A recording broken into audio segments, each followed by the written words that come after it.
Shabbat Shalom, everyone. It's Friday again, and this time it's a double-barreled Parashat Vayakhel Pekudei. In our Parasha, we have a summary, once more, of all of the different work and construction that went into building the Mishkan, the tabernacle, the precursor of the temple, the Bet Mikdash. But there is one specific verse that I'd like to zoom in on and focus in on, because in many ways this gives us a new piece of information, something that we didn't see in Parashat Truma and Tetzaveh. When it comes to the Kior is in many ways the sink of the tabernacle of the Mishkan, right in the entrance to the Eichal, where the main sanctuary was. There was a special copper or bronze utensil that was kind of, in many ways, a basin or some sort of barrel made out of, as mentioned, metal that had taps on it. And the Kohanim, the priests, when they needed to start their avodah, before they could enter into whatever they needed to do in the Mishkan, they needed to wash their hands and their feet and purify themselves before they started in their work. This kior is made specifically out of nechoshet, which is translated as either copper or bronze, depending on the translation. And in the psukim that we see here in our parasha, it describes the actual building of the kior, and it says, "Vayas et kior nechoshet, ve'et kano nechoshet." And they made the kior out of nechoshet, out of bronze, and its base out of bronze. B'marot hatzavot asher tzavu petach oel moed, using the mirrors of the women who gathered in the entrance to Oel Moed, in the entrance to the Mishkan. What is going on with these Marot Hatzavot? So, first of all, beautifully, the Onkelos, the translation into Aramaic, says that these were made b'mechzian, the mirrors, nashia de atian letzala bitra mishkan zina. These were the mirrors that were used were from the women who came to pray in the entrance to the Bet Mikdash, the entrance to the Oel Moed, to the Mishkan. And I want to come back to that in a second, because beautifully he adds, not just gathering, but rather praying. And upon this pasuk comes a beautiful midrash. And this is the midrash quoted by Rashi. B'marot hatzavot, and I'm going to read it verbatim, we're going to translate it. B'not Yisrael hayu bi'adam marot. The daughters of Israel had mirrors, and we have to remember in the ancient world, mirrors were not made out of glass, as we have mirrors today. That's quite a recent invention. Mirrors were made out of polished bronze, and we have a lot of evidence for that from the ancient world. That they used to use when they would do their makeup and do all of the different dressing up and self-beautification. And when they were bringing everything, people were donating, people also donated their mirrors made out of precious metal. And Moshe Rabbeinu, the leader of the Jewish people, was not interested, and he was dismissive of them, because these are tools for the Yetzer Hara. These are tools for sexualization, for objectification. These are tools for Yetzer Hara, which refers to the evil inclination. This is all about narcissism and people staring at themselves in the mirror. And he said, there's no room for that in this holy place. Amar HaKadosh Baruch Hu. But God said otherwise. Kabel, receive these. Ki elu chavivim alay min hakol. Because these are the most beloved donation of all. Here the Mishkan beautifully says, Nashim tzavot, tzvaot. These are the mirrors that the women in Egypt used to create the army of the Jewish people, the multitudes of the Jewish people that inevitably left Egypt as the Jewish nation.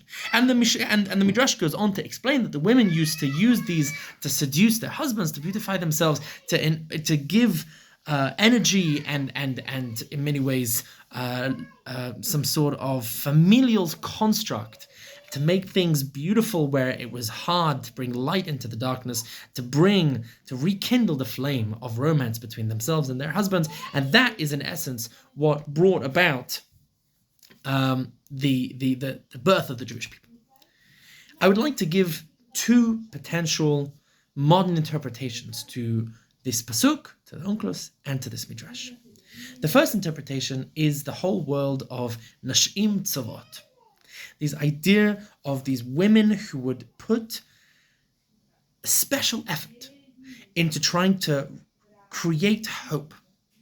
What is bringing children into this world? What does that symbolize? What does that represent? It represents bringing hope, seeing there is a future, saying that this is something, this beauty, this relationship, the romance is there in order to serve the future. These are the women that turn up. They turned up for the Jewish people in Egypt. They turn up at the Mishkan. These are women who are willing to look forward. They are here to pray. Why do women pray? Women don't pray about the past. Women and men, everyone, but specifically there's something very special about a mother's prayer, about a hope. The in many ways, there's the song, the prayer, right? The hope for the future. These women are gathering in the Mishkan to pray for the Jewish people, for their families, for the benefit of themselves, their future, their children, for shidduchim, for health, for success, for parnasa. These are what prayer entails in this case. As the famous example is Chana, right, who prays at the Mishkan. So the first thing we see is that this represents hope. These mirrors, these copper mirrors, are there to represent the ability to look deeper into the future. Just like the tambourines, according to the Midrash of Miriam and the women at the Red Sea, where they left Egypt, they brought with them the instruments of celebration, knowing that there would be something to celebrate. So too these mar'ot represent these women stepping up, turning up, hoping for the future, and this is something that needs to have its place, this vision into the future. But if we take a step deeper and we look closer, I think it's lost time. It's not a coincidence that these are mirrors. A mirror is a tool for self-reflection. It is a tool to be able to look deeper into oneself, to look closer at oneself. There is a danger, says Moshe Rabbeinu, that this could be used for Yetzer Hara, that this could be used for the wrong purpose. This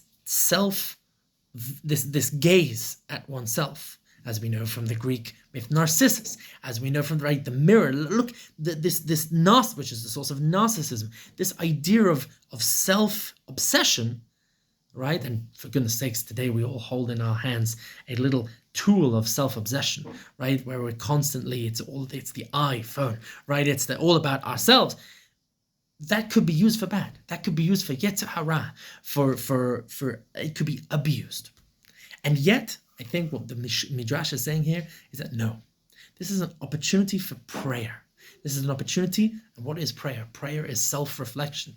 It's standing before God and dealing deep and delving deep into oneself. What are my goals? What are my faults? What are my deepest wishes? That is what prayer is. To bring in the unklus, the women who pray, and that is what is necessary for the Kohen when he's about to do the avodah. You cannot do avodah, you cannot do work. And as we know, that the deepest avodah that we have today is prayer, where before the Kohen, before any of us step into the world to do an act of service of avodah, first we have to self-reflect. First, we have to wash our hands. We have to cleanse ourselves. We have to pause, right? We have to wash our hands and our feet that walk us. That's what the Kohen does in the Mishkan. The feet that walk us to places, that guide us, which path are we taking, and our hands, the tools in which we engage and interact with the world, with the existence around us. We have to stop. We have to cleanse. And beautifully, whenever the Kohen, whether it's Kohen Gadol or any Kohen, would wash his hands and his feet, he would look at himself. That mirror is what is built into the Mishkan. The Kior is reflective. It's there to teach him that it's not just physical cleansing, it's also spiritual cleansing. It's a self-reflection cleansing. And I think there's a beautiful message that when we come to the act of tefillah, there's a custom to actually wash one's hand before one goes into the Bet Knesset, before one davens, right? This is already in the halacha. when we come to wash ourselves, when we come to cleanse ourselves, we have this opportunity to use this self-reflection, to bring in the hope, the vision, but also not just to look forward and to look into the future, but also to look inwards and to look into our deeper soul and understand, why am I here? What am I here to do? What is this service that I'm about to do? How am I going to do this best? What do I want? How am I going to connect to it on the deepest level? And that, I think, is a beautiful message for which to lead us through this week. B'ezrat Hashem, may we see only good things and stay safe and sound. B'ezrat Hashem, safe is easier, sound is harder. And I wish you all a Shabbat Shalom and a Shavua Tov.